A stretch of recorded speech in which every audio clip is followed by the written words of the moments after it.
It's Over Opinionated.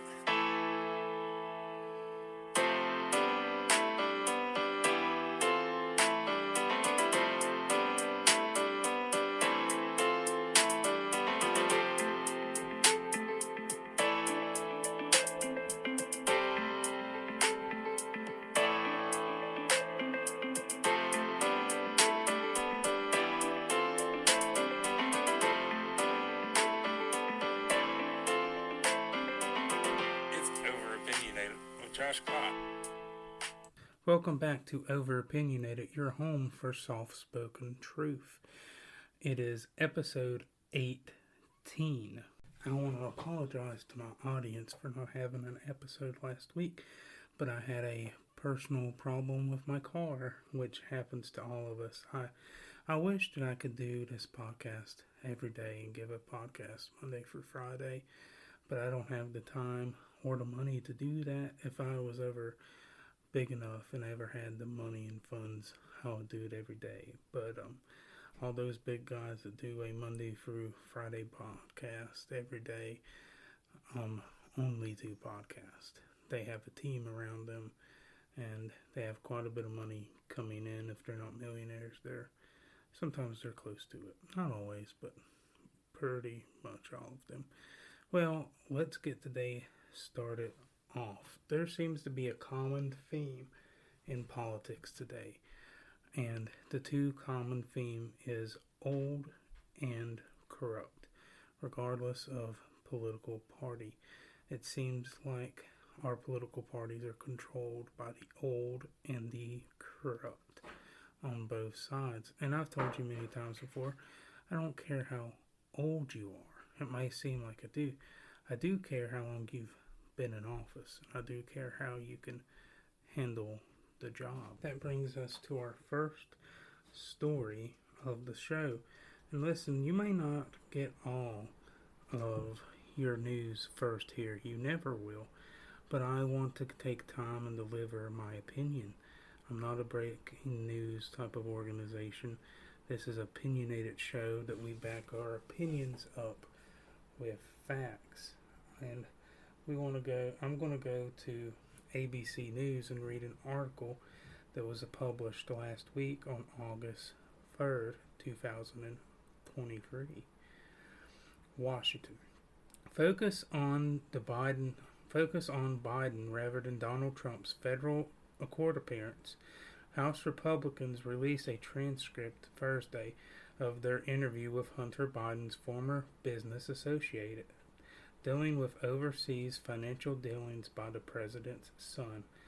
The more than 5-hour closed-door interview with Devin Anker by the House Oversight Committee released hours before Trump's appearance to face a third list of charges provides fresh insight to how President Joe Biden's youngest son used his relationship with his father, who was then vice president, to court foreign investors.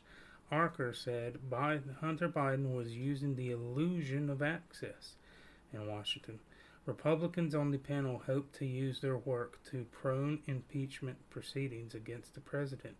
However, though pressed repeatedly, Archer offered no tangible evidence that Joe Biden's role in his son's work was more than saying hello during his daily family calls. Pause right there. You know how ridiculous that is? He just was on the phone with foreign businessmen. Oh, how's the weather? It's snowy here in Beijing or in Kiev. This is so stupid, guys. We are so smarter than to realize it was the illusion of access. It's the president's son. What do you think? Hunter Biden was using his dad, the vice president, to make money in Ukraine, being on the board of Burisma, racking in the cash because his last name was Biden. He's making deals with brokers of foreign entities because his last name is Biden. It's not the obstacle of illusion. It's not an illusion of access. It is access. He's not in this position if his daddy isn't the vice president. Let's continue. You know Hunter spoke to his dad every day, right? Offer said to the committee members on staff Monday. And so in certain circumstances, when you're in, you know if your dad calls him at dinner and he picks up the phone, then there's a conversation, he added. And if you're in the know, you know. The conversation is generally about the weather, what it's like in Norway or Paris. Yeah, we really buy that. Release of more than 140 pages of transcript as the start of what is expected to be a long, trying Republican-led probe into Hunter Biden's business dealings as he hopscotched the globe, using what critical calls the illusion of proximity to power to fund a luscious lifestyle for himself and his associates. Free committees are looking at Hunter Biden so far, and the Republicans are pushing ahead on all several lines of inquiry. Yeah, it's the evil Republicans that's their fault for pouncing on Hunter and Joe Biden's corruption. I'll continue. Archer testifies that over the span of their decade-long business relationship, Hunter Biden put his father on the phone around 20 times while in the company of associates, but never once spoke about business dealings. He just answered the phone. He's like, "Hey, Pop, what's up? I'm talking to these foreign business leaders, and the weather's really good here in Beijing." So stupid. At one point, Offer was asked point blank, "Are you aware of any wrongdoing by Vice President Biden?" He responded, "No, I'm not aware of any." Overall, the transcript portrays the president's son as capitalizing on his father's name, but not necessarily promoting or delivering any influence that would rise to a question of level of wrongdoing. Imagine if I read this just a little bit differently. Overall, the transcript portrays the president's son, Donald Trump Jr., as capitalizing on his father's name, but not necessarily promoting or delivering any access that would favor. Then it's a bigger question, right? So if it's Trump that does this, then we see it in the media, not just the right-wing media. We see it in all the media. We hear how awful Trump is. But there's a double standard. I'm going to go on. Next paragraph. Still, Republicans have long seen Archer, who served with Hunter Biden on the board of Ukraine's gas company Burisma, as a key witness in their search to dignify contacts the president to his son's various international business transactions. Representative James Comer, Republican chair of the Oversight Committee, issued a subpoena to Archer in June, saying that he played a significant role in the Biden family business deals abroad, according but not limited to China, Russia, and Ukraine. He said Archer's testimony would be critical to the committee's investigations. And while there was no evidence directly tying Hunter Biden's financial dealings to his father, Archer's testimony raised new questions about the ways in which the 53-year-old used the Biden brand to build his own multi-million-dollar incorporation business. He was getting paid a lot of money, and I think, he wanted to show the value, Archer testified, adding the younger Biden was not overt about his relationship with his father, but I think he would know. Given the brand, I think he would look to you and know to get the learn from it, Archer said, adding, I think it's more defensive than defensive, laying that the value is there in his work. Archer added that he valued he brought to Burisma. Archer replied, the value that Hunter Biden brought was having, there was this theoretical was corporate governance, but obviously giving the brand that was a large part of the value. I don't think it was solely value, but I don't think that it was a key component of the value. That's a lot of words to say, Hunter Biden and his family are really corrupt. That's a long way of getting around it. Representative Andy Biggs, a Republican member of the Oversight Committee who attended the interview, portrayed the testimony as the Biden brand, as implicating the president directly. I think we should do an impeachment inquiry, the Arizona lawmaker told reporters in an interview. Yeah, and I'm not a big fan of impeaching duly elected presidents. The founding fathers gave the power to impeach to the Congress and to the House of Representatives. That's where it has to start. I think when it comes to things like treason and whatnot, and when it comes to selling your influence because you are the president or you're the vice president, I'll be honest, I think that this deserves an impeachment trial, 100%. If Trump gets impeached for his phone call with Ukraine, which was not a perfect phone call, which Trump likes to add, I wouldn't have voted for his impeachment. I'm not saying I didn't vote for Biden's impeachment, but there should be a trial because this is obvious corruption. Hunter Biden has profited millions off of his dad's last name while depriving that right to his own daughter. Hunter Biden has an illegitimate daughter with an ex-stripper that Joe Biden has denied being his grandkid until very recently. That's wrong, folks. Joe tries to play this innocent, look at me, I'm a lovable grandpa. He is a power-hungry, corrupt individual. If you think Trump is evil, if you think Trump is corrupt, look at Hunter Biden. Look at Joe Biden. And I'm not saying Trump isn't corrupt. Now, we're conservative. This is a conservative podcast. But to say Trump has got no corruption, I have my doubts. We're going to talk about Trump. Old and corrupt. That's what our government is. From Joe Biden to Mitch McConnell and everyone in between. I want to show you a little clip about Mitch McConnell, a couple clips. This is a clip from a press conference last week with Minority Leader Mitch McConnell. We're on a path to finishing the NDA this week. It's been good bipartisan cooperation and a string of... For those who can't see, he's just standing there. He's frozen, staring.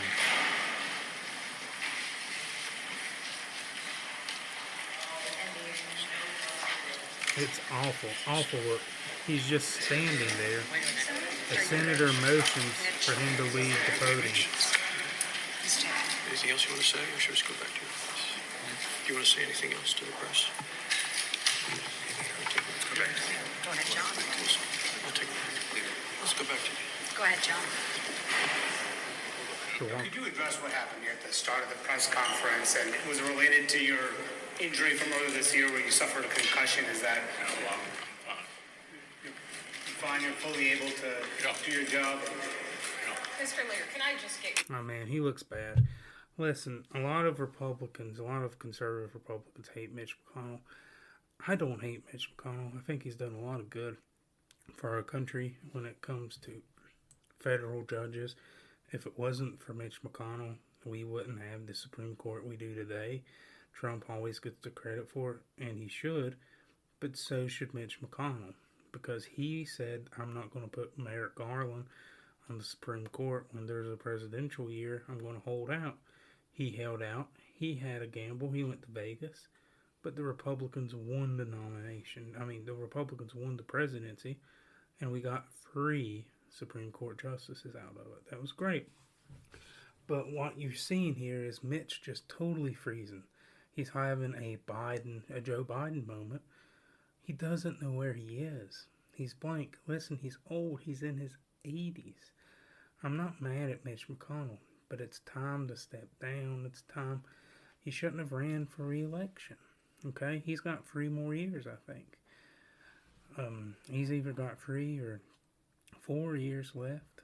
Okay, he won his last election overwhelmingly. This is why we need term limits. Okay, I'm not a fan of age limits, and you might say we're talking about age. No, I'm talking about your cognitive ability, what your brain can do at an older age. If he was like a spring chicken, that'd be fine. But he's been in Congress for over 30 years.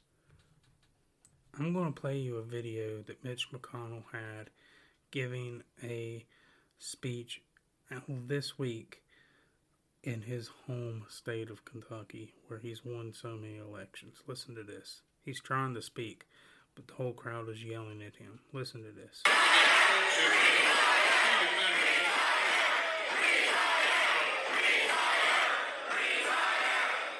Retire. Well, the problem is he can't retire because Kentucky has a Democratic governor. So if he retired and said, I'm stepping down because I can't sufficiently do this job anymore, the people of Kentucky need a better leader, he can't do that because he'll be replaced with a Democrat. Okay, that's not good.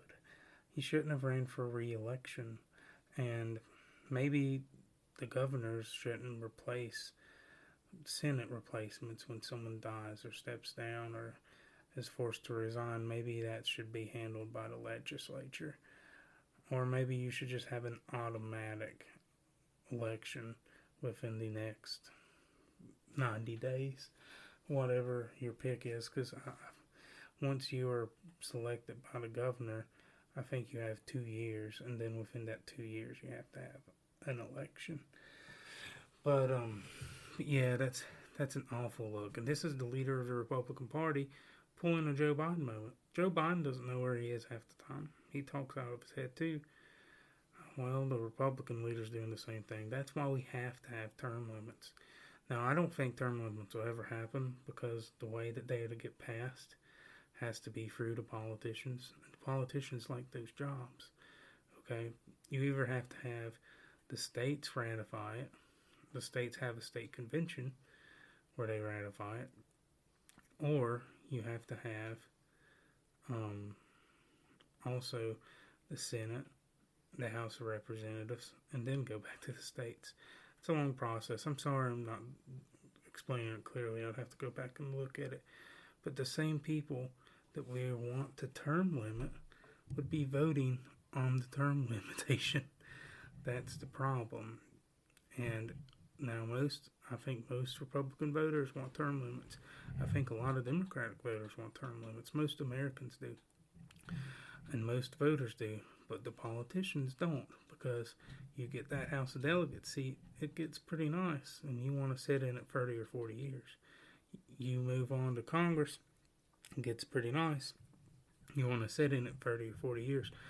Our former congressman, Rick Boucher, was a congressman for 30 years, people, before Morgan Griffin beat him. Now, I've heard the complaint, well, that would make the administrative state more powerful. People like Anthony Fauci and people in our government that has these high-up jobs. That's why you got them. That's why you can put term limits on their jobs, okay? And term limits is not the solution to fixing all our government problems, but it is our solution from seeing people that are in their office for 30, 35 years, 45 years. And I've heard the argument, well, the average congressman only stays in office 10 years. That's fine. You're averaging people that only stay 4 and 2 years, and with people who stay 30 years. And the people that stay 30 years have all the power. And you might say, well, you can primary them. Yes, but if you primary them, sometimes you're seen as a traitor for going against the incumbent of the party. And if you're active in your local unit at the state or at the county, and you're going to primary a very promising or very popular congressman that's been in there a long time, because you want to see a turnover or because they've done this policy, you will get shunned. You shouldn't, but you can get shunned. You might be part of the party, but though you're not going to be doing much. You're not going to have a lot of say-so. They're not going to really care about you that much. Now, is that everyone in the party?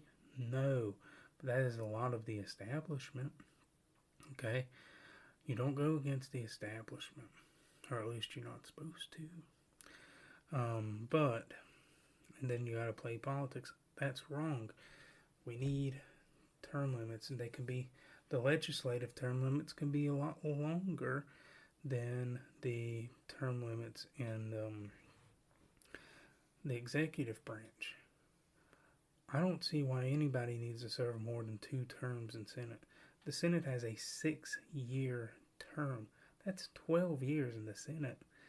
If you want to give them free terms, I think that no one should serve more than 3 terms in the Senate at least. And you can you can just up the terms for the House of Representatives to be the same.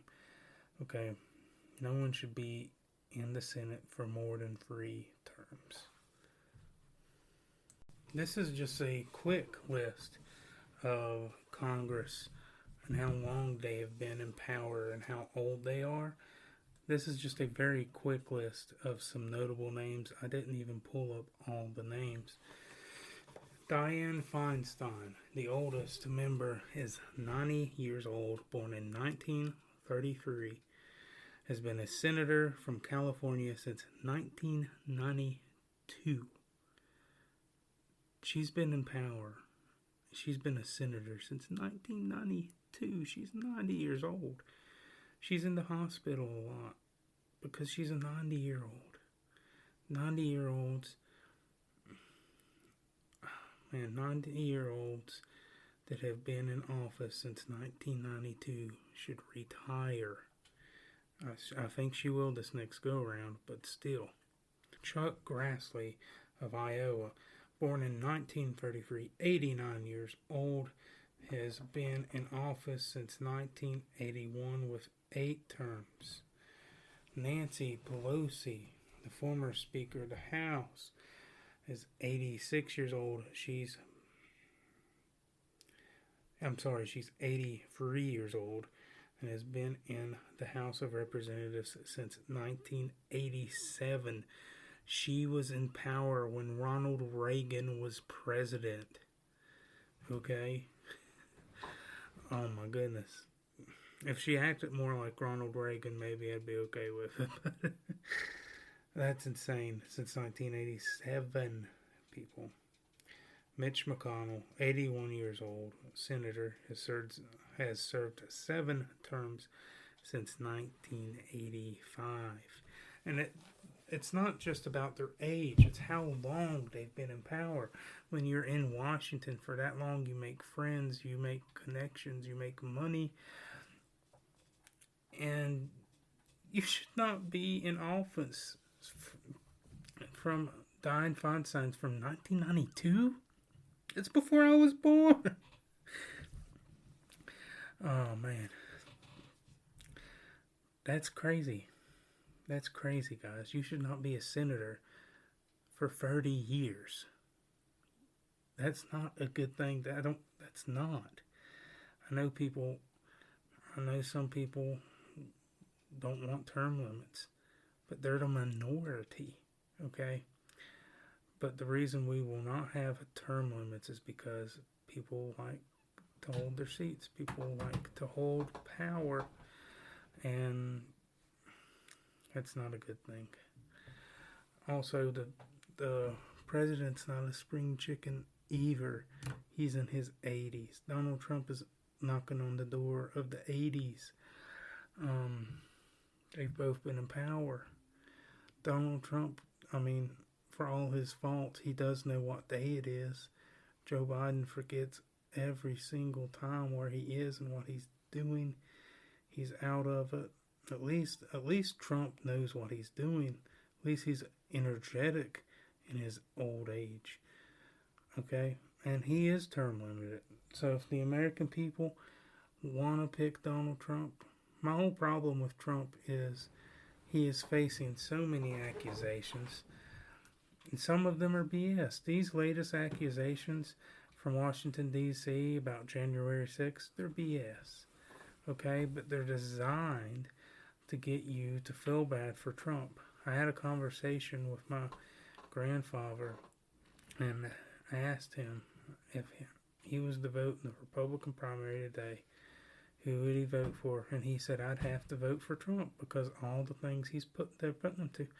And I said, Pa, you're falling for it. They want you to vote for Trump because they think he's the most beatable. But recent polling has suggested that Donald Trump could beat Joe Biden, and it's running neck and neck. So maybe it's a dangerous game, and maybe it's a game they shouldn't play. Okay? The only credible allegation they have is the classified documents that Trump hoarded, and he did. He broke the law. Okay? He broke the law. Now, is this any different than what Hillary Clinton did? No. But it's not smart. It's not smart. You shouldn't do it, especially when you're trying to win office of the presidency again. Donald Trump doesn't need to talk about 2020. Donald Trump doesn't need to talk about the allegations that they're putting him through in his legal battles. He needs to talk about how bad of a president Joe Biden is. They keep talking about Bidenomics and how great of a recovery. Well, is Bidenomics when you can't afford groceries? Is that Bidenomics? Is Bidenomics when you can't afford your gas? Is that Bidenomics?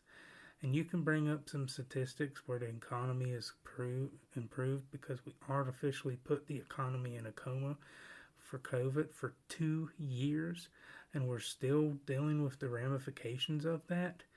Yeah, it's got better, but it was not Trump's fault for COVID. You could criticize his handling of it, but if it wasn't for Trump, we wouldn't have had the COVID vaccine the way we did with Operation Warp Speed. You might be dead against the vaccine, but the vaccine gave people a chance to say, hey, if you take this, we can go back to normal. And you're going to criticize him. He was rolling that out. He was rolling them out, getting people stuck before even Biden took the oath of office. And Biden took credit for it. And now he's taking credit for economy rebounding when Democrat states shut the economy down because of COVID. This is not smart. Bidenomics sucks when you can't fill up your car. That's how Bidenomics is. This is from Forbes magazine. Today's average price of gasoline in the United States is $3.83 per gallon, unchanged from yesterday, up to 0.01% and up last week from 29 cents from last month. Guys, okay, and this was from August. This was from August 10th, so 2 days ago. The average is $3.83 a gallon. You remember what it was before COVID and when Trump was president? It was a lot better. Now, does Biden directly control the gas prices? No. But presidents do have a lot when it comes to setting the determination of the economy and how people want to invest and how prices are. A lot of people, if you're more pro-business friendly, they want to invest more. Now, there's things as recessions and things like pandemics. But the whole deal with them talking about Bidenomics and how this is a very successful plan, I'm not seeing it. Us blue-collar workers, we're not seeing it. We don't think you're telling the truth. Oh well. 2 weeks ago, we had a FBO hearing in Congress from a federal employee where he gave some instructions about UFOs, which caused some online debate where the government actually telling us that extraterrestrials exist. And if so, why would they be doing it?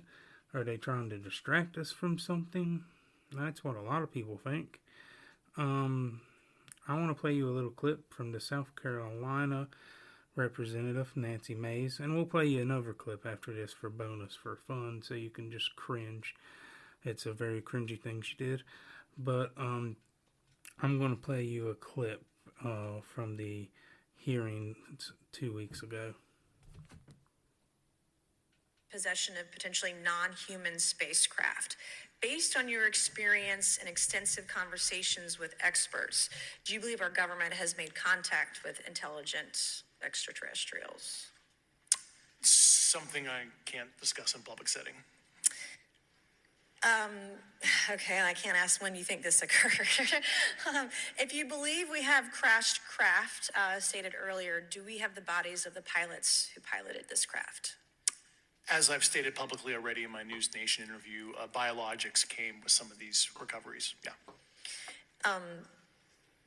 Were they, I guess, human or non-human biologics? Non-human, and that was the assessment of people with direct knowledge on the program I talked to that are currently still on the program. In efforts to cover up. Retired Air Force. Yeah, so he said they were non-human, and that, okay, what do I think about this? I think the government's got a lot of technology that we don't know about, and they want to keep it wrapped up. There's a movie just made about the government using technology to win World War II. It was called Oppenheimer. It just came out, and it was development of the atom bomb. And I think they do this to protect us and to keep that information out of communist China's hands and out of Russia's hands. Do I think that these UFOs are extraterrestrials? I kind of have a hard time believing that these things are extraterrestrials, that these UFOs are. Now, I do believe they're UFOs. Don't get me wrong. UFO means an unidentified flying object. UFOs are 100% real because it means it's an unidentified flying object. It doesn't mean it's an alien. It means we don't know what it is. It could be a drone. It could be a balloon. Okay? But are these extraterrestrials? I don't know.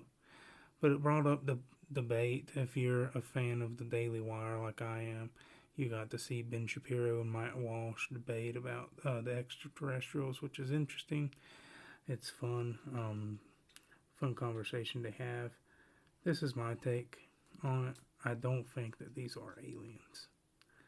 But I do think aliens exist. Whoa, people will clip that out of context. End of the world. Josh is a crazy person. When you look at things like the James Webb Telescope, and you see how big our galaxy is, and you see all the stars, all the galaxies, all the solar systems, it's beautiful. And it cries out to me that there is a God. But we only know what we know, and we don't know what we don't know. And I'm saying that there's probably a lot of things as a human race that we don't know yet, even though God has allowed us to know a lot of things so far. And when you look at all these planets, all these solar systems, it's hard for me to think that we're the only people that God's made. I think God's an artist, and he paints a beautiful tapestry. This universe is his canvas, and he is the master artist. I think God has 100% placed life on other planets and other universes. They probably look like us. They're probably not weird Martians saying, "Take me to your leader," and the little green people from Toy Story.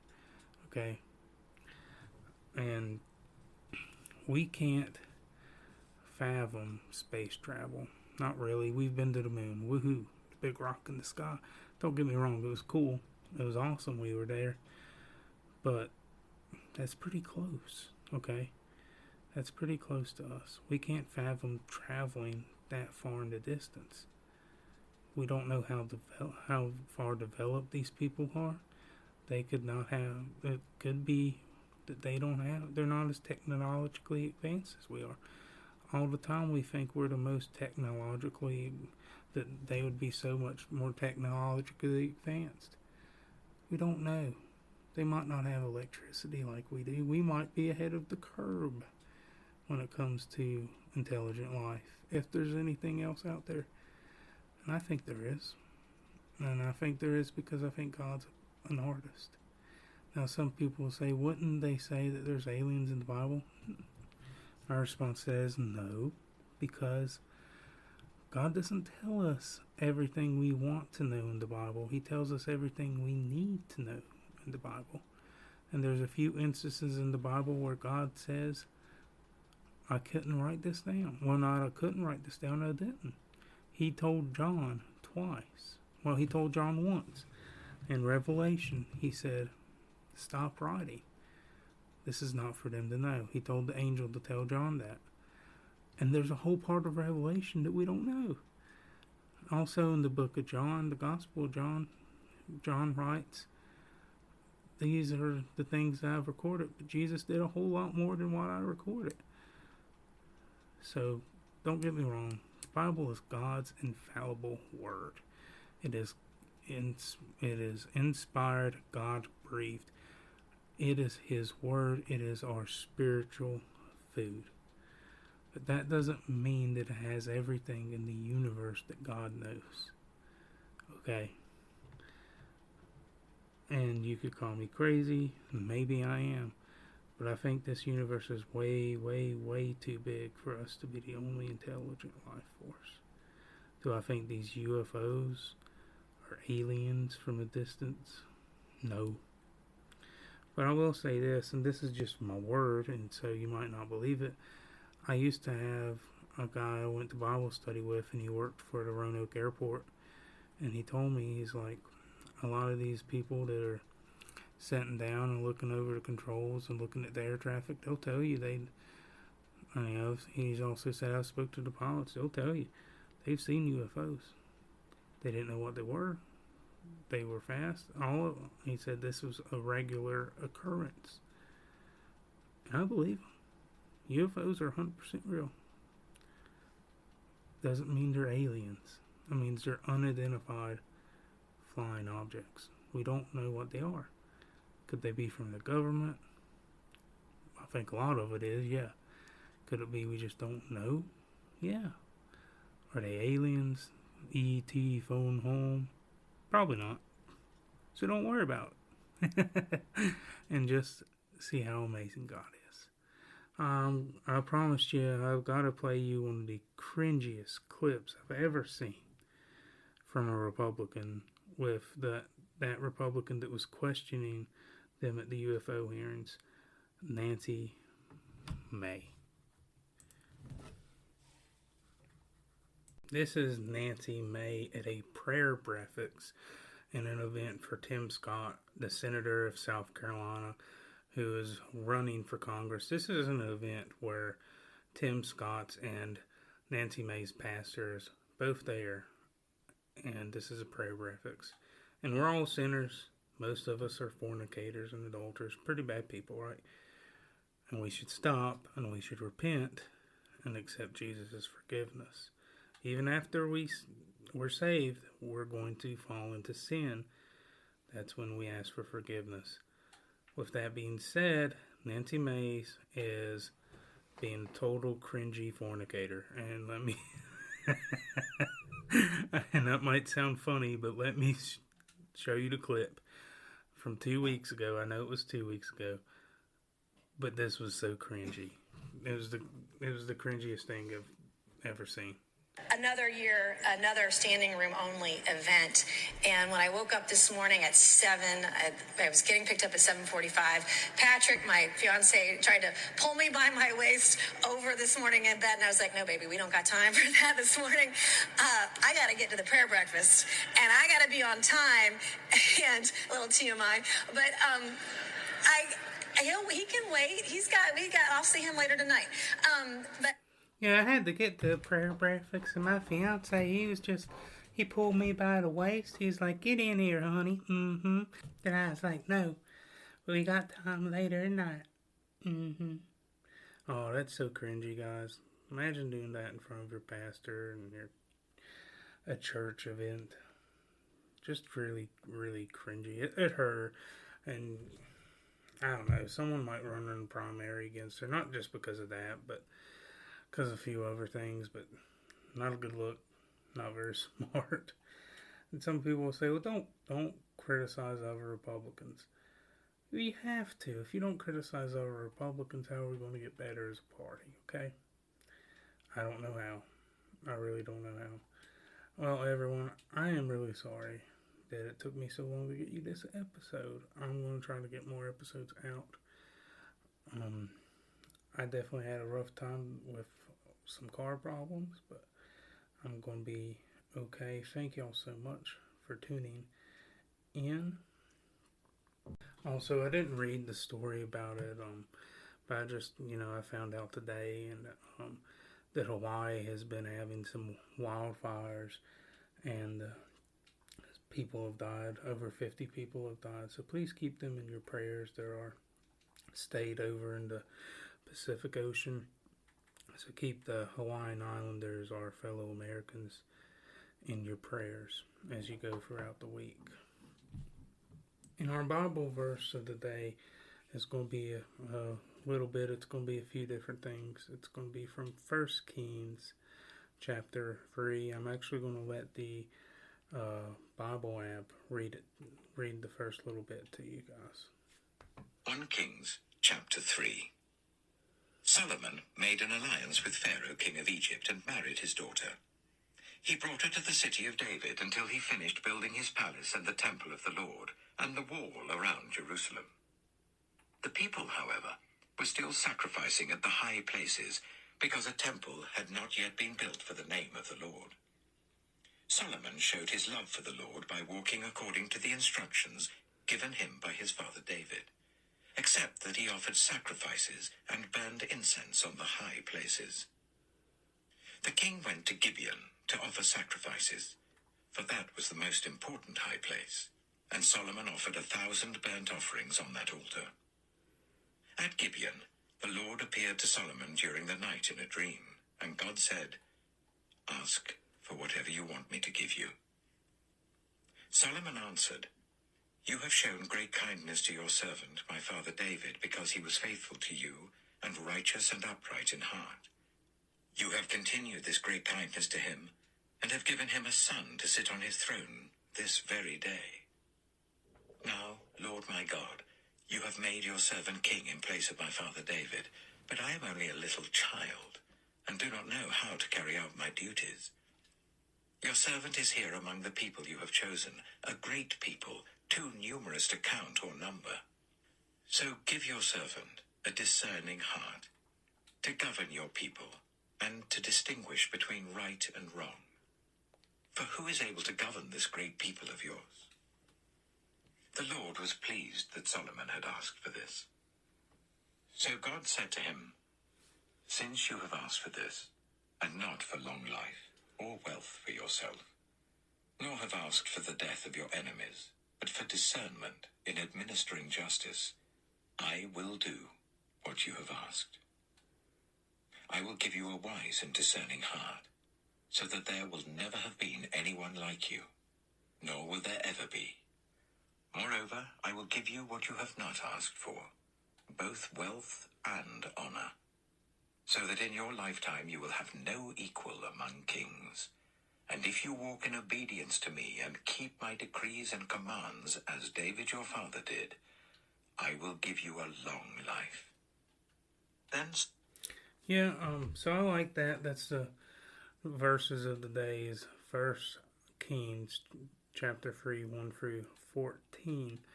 And I like that story, and I played it a little bit. I hope it didn't bore you, the first little part. But it gets to the meat later, and I really like that Solomon, he asked for wisdom to help guide his nation, govern his nation, and he didn't ask for power or long reign or money or wealth or a long life. And I think it ties into today's episode. I wish more politicians were blood bought, and even if they're Democrats, even if they're more left leaning, I wish that they had a heart for God, and I wish they would pray and say, "Give me wisdom to guide my people," instead of giving me money give me this, give me fame, give me longevity, give me 30 years in Congress. We need some people like Solomon saying, give me wisdom.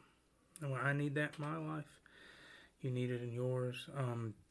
But this show is going to get interesting. Next month will be the first Republican presidential debates, and I am so excited about it. I'm excited to see it as much as I am a football game, and my wife kind of thinks I'm crazy that I'm excited to see a political debate. She also thinks I'm crazy because I talked about aliens on the show. But that's okay, because she's the greatest wife I could ever ask for, and I love her with all my heart. And you need to get you a good wife, guys. You need to get you a good husband, girls. One thing I've done this week, and something I'm going to try to start doing a good thing of the week as I end the show too, is I listened to the Lion, the Witch, and the Wardrobe as I was at work. And The Lion, the Witch, and the Wardrobe came out, the movie came out in 2005, almost 20 years ago. So when I was a kid, it was really big. I remember our church kind of pushed it as Christian entertainment. We watched it going down to, I think, a Carowinds trip. It was a good movie. But it was wrote by C.S. Lewis, a former atheist who turned Christian. And C.S. Lewis, he is just one of the greatest Christian writers of all time. He writes great when it comes to making stories and analogizing them up with the Bible and feeding your soul. He wrote one of my favorite books called The Screwtape Letters, talking about the two demons and one demon trying to win a soul over from good to bad, try to lead them down the dark path. And it's really good. But in the Lion, the Witch, the Wardrobe, it's a whole series. I'm actually listening to the second book called The Prince of Caspian, and C.S. Lewis is really good in his analogies. Aslan being the Lion of Judah. Aslan's a stand-in for Jesus, and there's a scene in the book and in the movie. Most of the time the book is better than the movie, and without the book there wouldn't be a movie, don't get me wrong, but I think that the movie does a better job of capturing the moment that Aslan lays his life down. And because in the book, C.S. Lewis intentionally avoids showing you the death of Aslan. And Aslan, he sacrifices himself for Edwin, who is basically Judas, the traitor. And he dies and is resurrected because anyone who is killed falsely instead of someone else in a self-sacrifice on the altar, on the table, would be resurrected. And the table that Aslan was on broke, symbolizing the veil being torn, the veil in the temple. That was a separation between us and God. And I think that's just extremely important, and we need to realize how important that veil tearing was, that we could go straight to the seat of mercy, that God has made us high priest through him, and we can go to him. But I love art. C.S. Lewis is a great author. Embrace art. Do something artistic. Make something. Write something, even if you don't share it. Do it for God, okay? Draw. Make music. It doesn't matter, okay? Art done for God is the most beautiful. And you should embrace it, and you should look at it. But go check out a book from C.S. Lewis or somewhere. Or J.R.R. Tolkien. Also another Christian writer. But God bless you all. I hope you all have a great week. If you'd like to give and support financially the podcast, not required, but it does help, you could go to www.overopinionated.com Patreon/Over Opinionated 679. The O in over is capitalized. Follow us on Facebook at Over Opinionated. Follow us on Twitter, which is now called X for some reason, but formerly Twitter. Let's just call it Twitter. It sounds better. It'd be at Over Opinionated. The I in Over Opinionated is A1. Or you can follow me at my social, NRV_guy. And God bless all of you guys. Thank you so much for tuning in. But stay tuned. We're going to get some more biblical content. I want to do an episode about how our government works and how we as Christians should be in the government. And next month, we get a presidential debate. So we get some cool stuff coming up. God bless you all. Also check out our blog. Go read our blog that I've now started. But anyway, forgive me for the rant. God bless you all. Jesus is King, and I will see you soon.